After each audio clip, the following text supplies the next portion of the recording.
बहुत समय पहले एक नगर में एक राजा और रानी रहते थे। उनके राज्य में सब कुछ सुख समृद्ध था।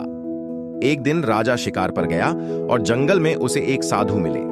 साधु ने राजा से कहा, राजन, यदि तुम अपने राज्य और परिवार की सुख समृद्धि चाहते हो तो माता का व्रत अवश्य करवाओ। राजा ने यह बात रानी को बताई। रानी ने श्रद्धा से दशा माता का व्रत शुरू किया और पूरे नियम से पूजा करने लगी।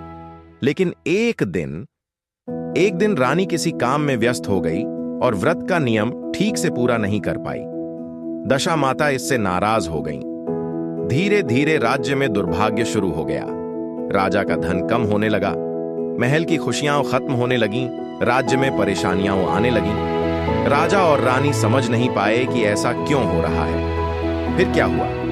एक दिन रानी जंगल में गई तो वहां उसे एक बूढ़ी महिला मिली। वह वास्तव में दशा माता का रूप थी।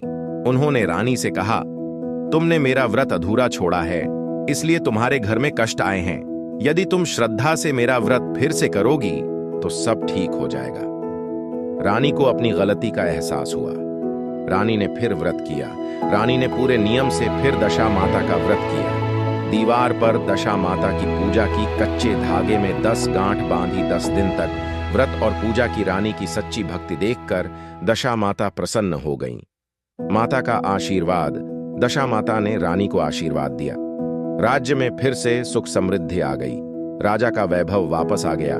परिवार में खुशियां लौट आईं। तभी से राजस्थान में महिलाएं दशा माता का व्रत पूरे विधि विधान से करती हैं। इस कथा से हमें ये सीख मिलती है, पूजा पूरी श्रद्धा से करनी चाहिए। भगवान की पूजा में नियम और विश्वास बहुत महत्वपूर्ण है। सच्ची भक्ति से सभी संकट दूर हो जाते हैं।